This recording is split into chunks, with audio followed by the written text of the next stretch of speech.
comme chaque soir, on se retrouve à 19h pour la première édition d'information sur Al-Oula. Nous vous proposons à présent les principaux titres. En réponse à la demande de Ftoua adressée par Amir El-Mouminin au Conseil supérieur des Ulémas, l'instance scientifique chargée des Ftoua recommande la fermeture temporaire des mosquées pour les 5 prières et celle du vendredi à partir de ce lundi 16 mars 2020. Mesure drastique pour contenir également la propagation du nouveau coronavirus, la fermeture jusqu'à nouvel ordre des cafés, restaurants, salles de théâtre et de cinéma. Une série de mesures organisationnelles relatives à la gestion du transport public, toutes catégories confondues, ont été prises afin de préserver la santé et la sûreté des citoyens et citoyennes face à la propagation du coronavirus. Parmi les mesures, la désinfection des moyens de transport public.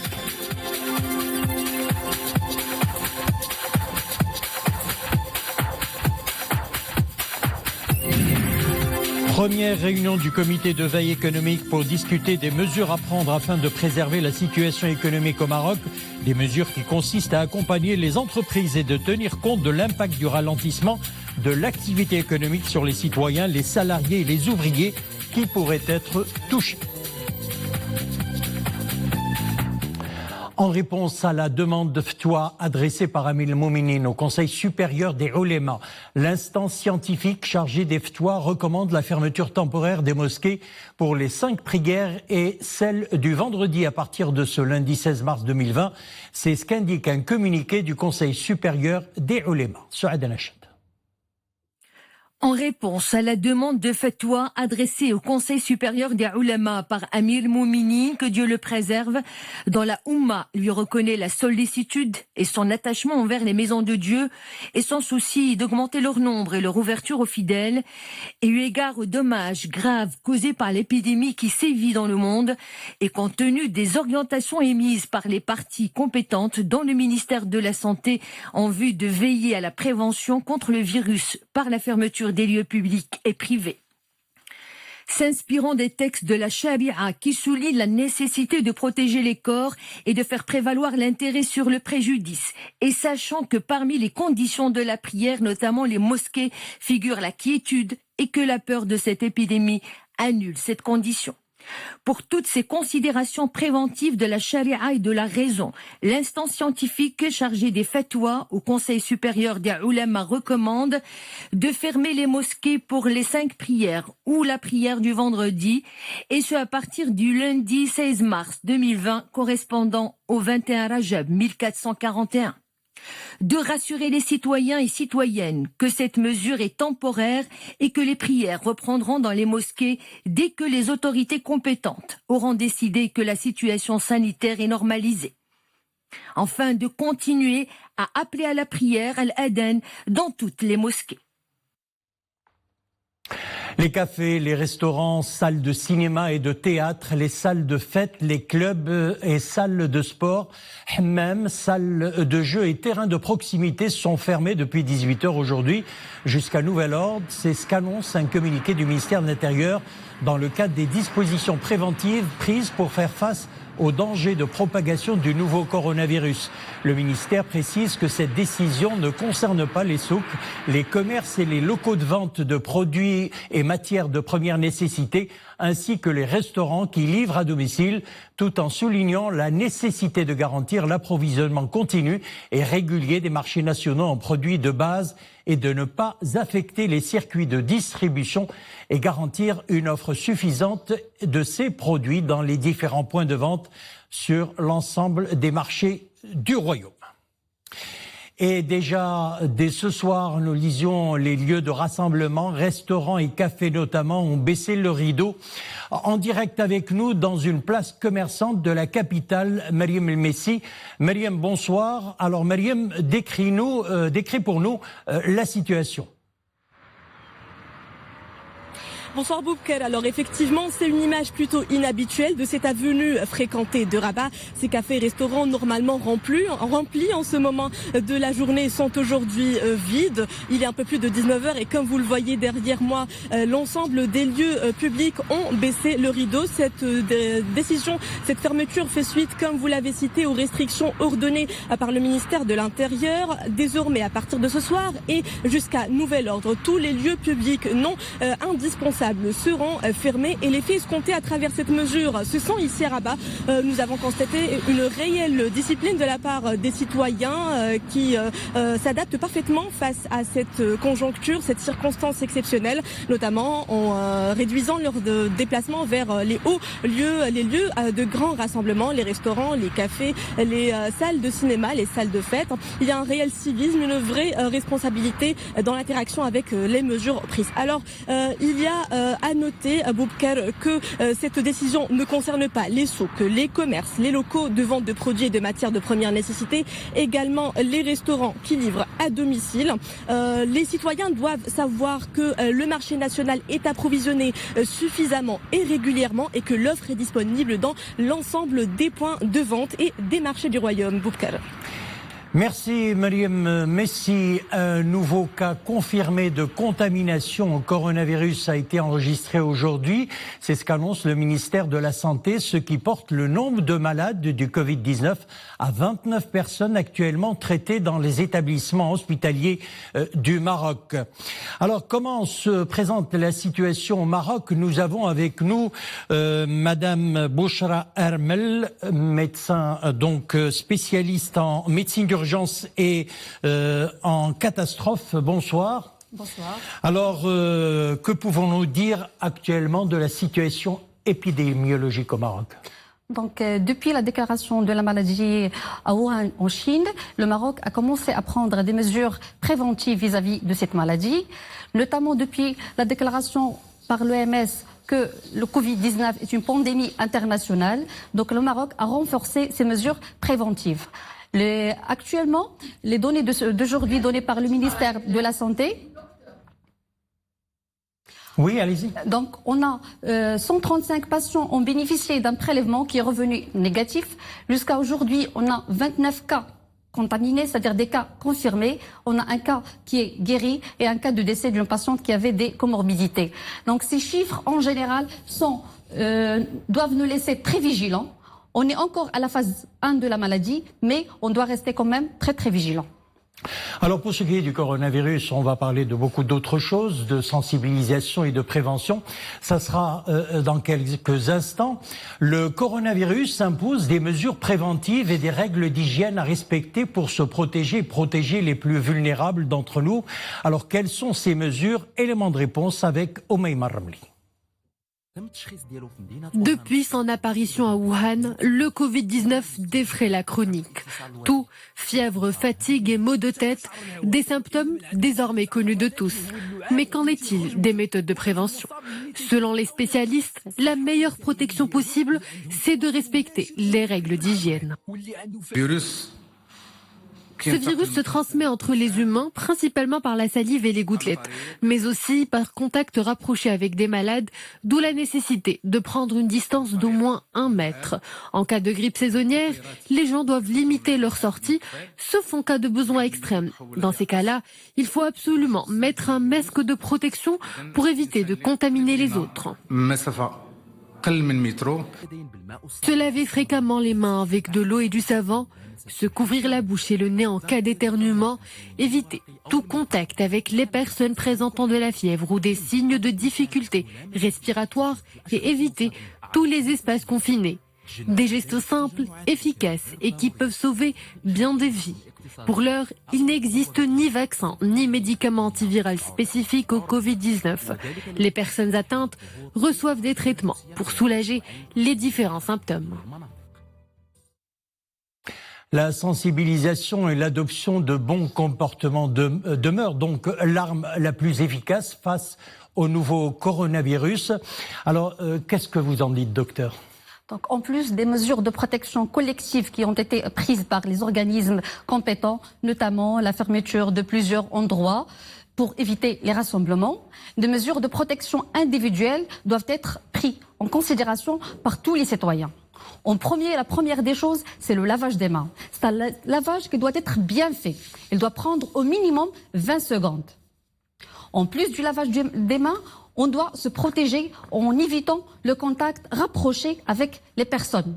On doit laisser une distance de sécurité de minimum 1 mètre avec les autres personnes, surtout s'ils ont une fièvre et un problème respiratoire. En cas, on doit couvrir le nez et la bouche en cas de toux ou d'éternuement. Bien sûr, utiliser des mouchoirs jetables qu'on doit jeter dans des poubelles fermées. À défaut de mouchoirs jetables, on peut utiliser le pli de notre coude pour tousser et éternuer. Et bien sûr, se laver directement les mains après. Le lavage des mains doit être très fréquent. On doit éviter de toucher les surfaces parce qu'il y a un risque de contamination par surface, surtout les poignées des portes, les robinets, les interrupteurs et les désinfecter après l'utilisation. On doit éviter les accolades, les bises, les poignées de main. C'est des mesures qu'on doit tous prendre et qu'on peut les prendre à domicile et partout des citoyens. Et justement, comment prendre des mesures préventives avec les membres de la famille ? Chez nous, on doit bien sûr apprendre l'habitude de se laver fréquemment les mains. Après chaque geste, après chaque manœuvre, on doit se laver les mains. On doit laisser des distances de sécurité entre nous, éviter les accolades, beaucoup d'accolades. Si une personne de la famille présente des signes, c'est-à-dire une toux ou bien une fièvre, il doit mettre un masque chirurgical, jetable, qui va lui permettre, même à la maison, s'il a des signes, une toux ou bien une fièvre, c'est un masque qui est jetable et qui permet de limiter la transmission de la maladie et surtout protéger l'entourage. Il y a aussi un petit peu le ménage qu'on fait à la maison. Il y a des produits qu'on doit mettre le plus possible à la maison pour essayer un petit peu de tuer les bactéries et tout ce qui... Exactement. En plus de lavage des mains, il faut la désinfection de la plupart des surfaces, surtout les tables, les téléphones, les télécommandes, avec des désinfectants ou bien des lingettes alcoolisées. Donc c'est des mesures qu'on doit prendre à la maison. Merci Dr Bouchra Hermel. Je rappelle que vous êtes médecin spécialiste en médecine d'urgence et en catastrophe. Merci d'avoir répondu à nos questions. Merci. Une série de mesures organisationnelles relatives à la gestion du transport public, toutes catégories confondues, ont été prises afin de préserver la santé et la sûreté des citoyennes et citoyens face à la propagation du coronavirus. C'est ce qu'indique un communiqué du ministère de l'Intérieur. Ces mesures consistent à limiter à 3 les places dans les grands taxis au lieu des 6 en vigueur. Les autobus et tramways ne doivent pas dépasser leur capacité maximale en respectant le nombre limite de passagers qui correspond au nombre de sièges disponibles. Il s'agit également du lancement d'une large opération de désinfection des moyens de transport public plusieurs fois par semaine concernant les compartiments de tramway, les différentes catégories des bus de transport en commun ainsi que les grands et petits taxis. Et pour illustrer cette vaste opération entreprise par les bureaux d'hygiène, notamment concernant les petits et grands taxis, voyons ce reportage à Ifrane, Ahmed Fadeli, Nissil Hamdaoui. Ce matin, une équipe du bureau d'hygiène s'est invitée dans les stations de taxi à Ifrane. Sa mission, aseptiser ces véhicules de transport en commun. Une mesure barrière pour limiter la propagation du Covid-19. Cette action de prévention a été bien accueillie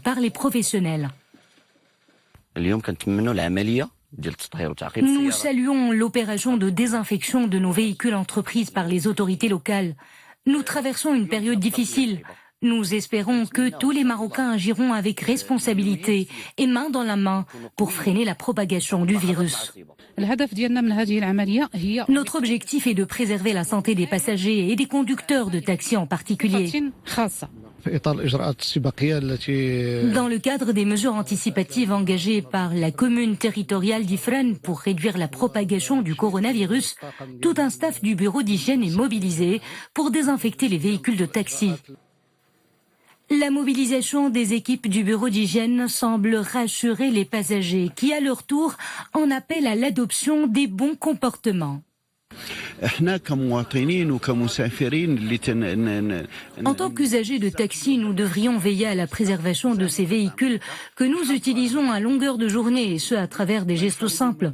Par exemple, lorsqu'on a envie de tousser ou d'éternuer, nous n'avons qu'à utiliser des mouchoirs en papier afin d'éviter une éventuelle contamination des autres passagers. Si une personne est malade, elle ne doit absolument pas monter à bord d'un taxi pour ne pas contaminer le conducteur et les autres passagers. L'utilisation des transports en commun est inéluctable. En cette période de crise sanitaire, l'heure est à l'adoption des bons comportements d'hygiène et de prévention de la part de tout un chacun. Opération de stérilisation et de désinfection des lieux publics également à Casablanca, toujours dans le cadre des mesures préventives contre la propagation de la pandémie du nouveau coronavirus. Sarah Katir. Une vaste opération de stérilisation et de désinfection a été lancée aujourd'hui dans le tramway casablancais. Et ce, dans le cadre des mesures préventives contre la propagation du coronavirus. Ainsi, les rames du tramway sont désinfectées systématiquement à chaque fois qu'elles arrivent à l'un des 4 terminus des 2 lignes, à savoir Sidi Moumen et Lissesfa pour la première ligne et Sidi El Barnoussi et Ain Diab pour la 2e ligne. D'abord au niveau des centres de maintenance où les rames sont nettoyées de manière exhaustive et chaque soir. Puis au niveau des stations terminus, où les stations où nous avons des équipes de nettoyage express qui interviennent au niveau des rames pour essuyer les surfaces qui sont les plus sollicitées par les voyageurs. Dans le cadre de la prévention et la protection de la santé des voyageurs, une équipe est mobilisée pour assurer une opération de désinfection qui dépasse les 100 personnes. Elle travaille de 7h du matin à 11h du soir.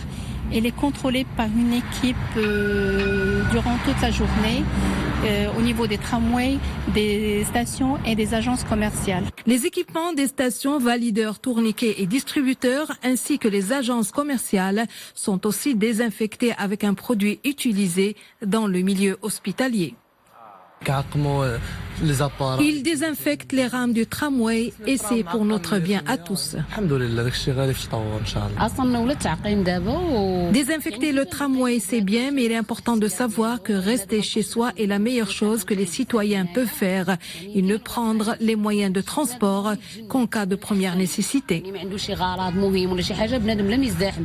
Parallèlement à la désinfection, des messages rappelant le devoir de chacun de respecter les consignes du ministère de la Santé sont diffusés à longueur de journée dans les stations du tramway, et ce pour éviter la propagation du coronavirus dans les moyens de transport.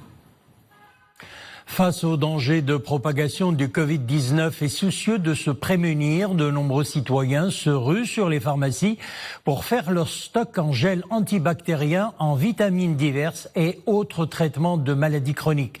Une pratique non recommandée en cette conjoncture sanitaire exceptionnelle. Mariam El Messi, Samira Asban et Hamza Sayeh. Depuis quelques jours maintenant, cette officine de Rabat fait face à une vague d'achats inhabituels. Plusieurs citoyens s'y précipitent pour s'approvisionner en médicaments et autres produits anti-infectieux. Un réflexe développé par crainte de pénurie. Seulement, cette panique acheteuse n'a pas lieu d'être. Les professionnels des officines rassurent être suffisamment ravitaillés en produits médicamenteux nécessaires pour couvrir la demande. La situation actuelle a amené les gens justement à vraiment se ruer les pharmacies pour demander des quantités importantes pour les stocker dans leur maison. Moi, je les appelle, je leur dis que le pharmacien est à leur service, le pharmacien travaille, il est là au service du citoyen. Dans une autre officine, les ventes en vitamines, paracétamol, solutions hydroalcooliques et même en anti-inflammatoires, pourtant déconseillées, ont plus que doublé. Une demande qui évolue à mesure que le virus se propage. Les tarifs pratiqués sont identiques. Chacun doit s'approvisionner en quantité suffisante et penser à son prochain. Il faut prendre 1 à 2 antibactériens par personne à plus grande mesure et non acheter tout le stock. C'est hypocrite. Nous devons faire preuve de solidarité en ces temps exceptionnels. Je leur dis simplement de penser à eux et de penser aux autres. Le pharmacien est là, il ne va pas augmenter le prix du médicament. Le prix qui est sur la boîte, qui est là actuellement, il va être demain, tant qu'il respecte la réglementation en vigueur. Le ministère de la Santé assure que les stocks disponibles en médicaments et équipements biomédicaux sont largement suffisants pour répondre à la demande des Marocains. Les citoyens sont à leur tour appelés à s'abstenir de s'approvisionner abondamment en produits pharmaceutiques et privilégier l'intérêt de la santé publique. Alors pour parler de cette ruée vers les pharmacies, avec nous Monsieur Hamza Gdira, je rappelle que vous êtes président du Conseil national de l'Ordre des pharmaciens du Maroc. Avant de parler de ce sujet-là, ma première question concernant la situation épidémiologique au Maroc, très rapidement. Je vous remercie. Notre pays, comme la majorité écrasante des pays du monde, passe par des moments difficiles à cause du coronavirus. Les pouvoirs publics ont anticipé, ils font un travail merveilleux pour essayer de limiter la propagation de ce virus ainsi que les conséquences. Cette situation est très difficile et je demande à nos compatriotes de la prendre avec beaucoup de sérieux. Maintenant, aujourd'hui, la situation est stable, pratiquement stable. Nous sommes en train de mener une course contre la montre pour sensibiliser les pharmaciens du Maroc. Les 12 000 sont ouverts avec des systèmes de garde 24/24 pour jouer leur rôle. Ils reçoivent 1,2 million de citoyens par jour. Ils les conseillent, ils les orientent, ils les servent avec abnégation. Les pharmaciens, ils sont en train de jouer leur rôle de vrais compatriotes en faveur de leur patrie. Alors, il y a une forte demande pour les anti-inflammatoires, déconseillés d'ailleurs dans la lutte contre le Covid-19. Qu'en pensez-vous ? Depuis quelques jours, malheureusement, il y a une panique. Il y a de la frustration chez le public, chez les patients. Et donc, on voit un nombre extrêmement important de patients qui viennent dans les pharmacies. C'est quelque chose d'anormal. Les gens essayent de stocker énormément. Nous avons passé un message aux pharmaciens pour essayer de limiter et expliquer au public que le stock de sécurité, il est là. Nous avons une réglementation rigoureuse. Nous sommes un pays qui a anticipé et nous avons une industrie locale qui fabrique une bonne partie de nos besoins. Donc il n'y a strictement aucune crainte. Concernant les anti-inflammatoires, pas uniquement les anti-inflammatoires. Les gens viennent pour les médicaments antidiabétiques, pour les médicaments contre l'hypertension et ainsi de suite. Et ainsi de suite. Nous, on conseille les gens de ne pas faire ce genre si vous voulez, de travail, dans la mesure où j'assure les compatriotes, le stock, il est là, nous sommes ouverts 24/24, on va les servir, il n'y a aucun problème pour qu'ils puissent avoir leurs produits. Alors, pourquoi les anti-inflammatoires sont déconseillés ? Votre question. Justement, on sait scientifiquement que les anti-inflammatoires sont à l'origine d'une sorte de dépression du système de défense naturelle, de défense immunitaire. C'est pour cela que si jamais quelqu'un attrape ce virus-là et il prend en même temps des anti-inflammatoires, il risque d'avoir des problèmes. Voilà. Quel genre de problème ? Une sorte d'accentuation de dépression respiratoire. Parce que justement, le coronavirus, il provoque des problèmes respiratoires et l'anti-inflammatoire risque de potentialiser cet effet-là. Alors, que conseillez-vous à ceux qui nous regardent ce soir et ceux, nous le répétons, qui se ruent vers les pharmacies ?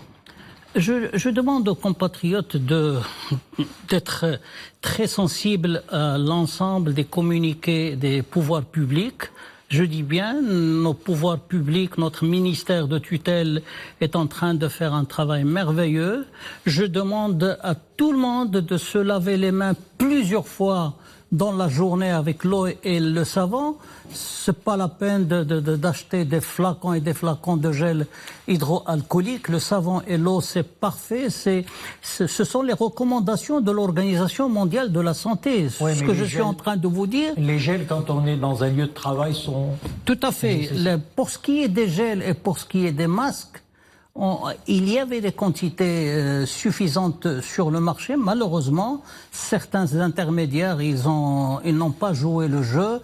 Et je souhaiterais dire clairement que les pharmaciens n'ont strictement rien, aucune responsabilité dans l'augmentation ou la disparition des masques et des gels hydroalcooliques. Je dis aux compatriotes qui viennent dans les pharmacies qu'ils viennent en groupe restreint, je leur dis d'avoir une distance d'1 mètre, un patient par rapport à l'autre. Tout ça, c'est dans leur intérêt. Voilà. Vous avez pris des mesures en ce sens dans les pharmacies? Aujourd'hui, il y a beaucoup de pharmaciens qui travaillent avec des sortes de protection parce qu'on doit se protéger nous-mêmes et on protège nos assistants. Nous travaillons avec des masques, nous travaillons avec des gants et nous essayons d'organiser les patients et puis essayer de les rassurer. Il faut qu'ils restent chez eux, ils ne doivent sortir que c'est vraiment lorsque c'est justifié. Tout ça, ça nous permettrait de juguler le problème en quelques semaines, j'allais dire. Voilà. Monsieur Hamza Gdira, je vous remercie. Je rappelle que vous êtes le président du Conseil national de l'Ordre des pharmaciens du Maroc. Merci d'avoir répondu à nos questions. C'est moi.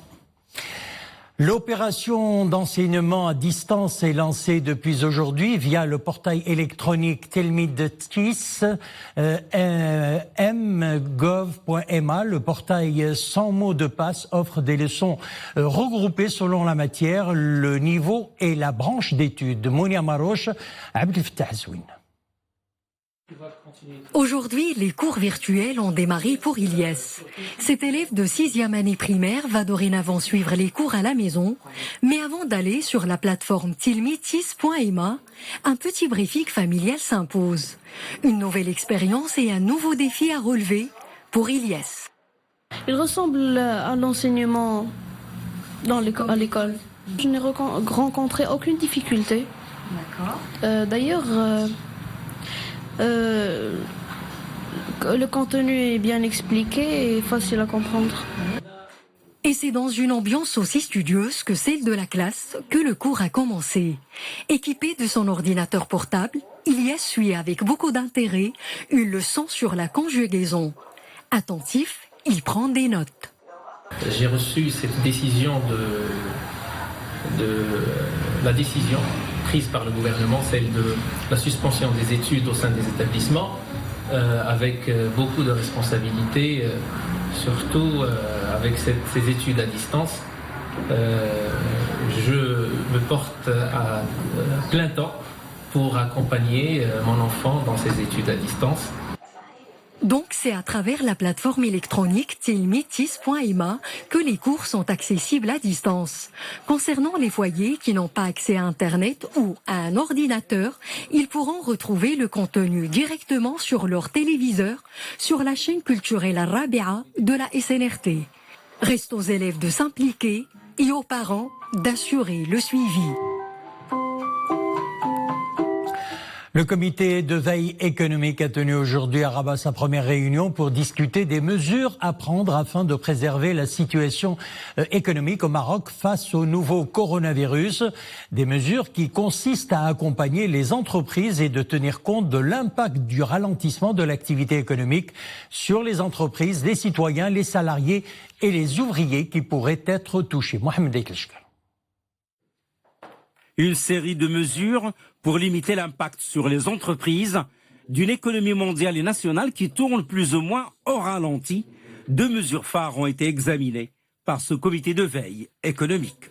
La suspension des cotisations de la CNSS, de la Caisse nationale de sécurité sociale, pour ce qui concerne les entreprises qui sont en difficulté et qui exprimeraient la demande dans ce sens. Et également d'examiner au cas par cas l'ensemble des entreprises qui seraient également en difficulté pour ce qui concerne les remboursements de leur crédit, et ce jusqu'à la fin de cette crise. Autre gros dossier sur la table des discussions, l'impact de la crise engendrée par les risques de propagation du Covid-19 sur le secteur du tourisme. L'hôtellerie, la restauration, les agences de voyage, le transport aérien, le transport terrestre, l'événementiel et tous les métiers liés. Nous avons sensibilisé le comité de veille qui est là aujourd'hui et on leur a demandé ceci. Le renforcement des garanties de crédit, un report de surpression des charges sociales, c'est le CCIMR, les dégrèvements d'impôts IR, IS et TVA, les reports des échéances bancaires, Maintien des lignes de crédit et ouverture des lignes d'emprunt. La mise en place d'un fonds de soutien. Sa Majesté l'Insro l'a déjà fait. Il nous a devancé un petit peu et il l'a fait hier. Le gouvernement, suite aux hautes instructions de Sa Majesté le roi Mohamed VI, crée aujourd'hui même ce fonds spécial dédié à la gestion de la pandémie du coronavirus et qui est doté de 10 milliards de dirhams. Le fonds comporte un volet sanitaire pour la prise en charge des dépenses de mise à niveau du dispositif médical, infrastructures adaptées, moyens supplémentaires à acquérir et un volet relatif au soutien de l'économie nationale avec de multiples mesures pour l'accompagnement des secteurs vulnérables et en matière de préservation des emplois et d'atténuation des répercussions sociales. Ce comité de veille économique comprend plusieurs départements ministériels, en plus de Banque El Maghrib, le groupement professionnel des banques du Maroc, la Confédération générale des entreprises du Maroc, la Fédération des chambres marocaines de commerce, d'industrie et de services et la Fédération des chambres d'artisanat. Face à la pandémie mondiale et pour freiner la propagation du virus, le Maroc a dû suspendre les lignes aériennes et maritimes avec le reste du monde, mais en même temps, il s'est mobilisé pour faciliter le retour des touristes étrangers se trouvant en Maroc vers leur pays. Un dispositif spécial a été mis en place notamment à travers l'autorisation de près d'une centaine de vols spéciaux qui ont permis le rapatriement de plusieurs milliers de touristes, l'augmentation de la capacité des derniers vols commerciaux de la Royal Air Maroc et du nombre de rotations, la mobilisation de toutes les autorités compétentes dans plusieurs aéroports, ainsi que la sensibilisation des tours opérateurs et de leurs compagnies partenaires, a souligné le ministre du Tourisme, de l'Artisanat, du Transport aérien et de l'Économie sociale. La pandémie s'accélère de par le monde, le bilan s'est encore alourdi. Le Covid-19 a fait jusqu'à aujourd'hui 5 764 morts. Plus de 150 000 cas d'infection au coronavirus sont dénombrés dans 137 pays. L'Italie, l'Espagne et la France sont les pays les plus touchés. 1809 morts en Italie, 288 morts en Espagne et 127 morts en France. La Chine semble avoir enrayé la propagation du virus avec seulement 16 nouveaux cas aujourd'hui, dont 12 importés de l'étranger. Voilà, c'est la fin de notre édition. Merci de l'avoir suivi. Le retour de l'info 21h. Une excellente soirée, à demain.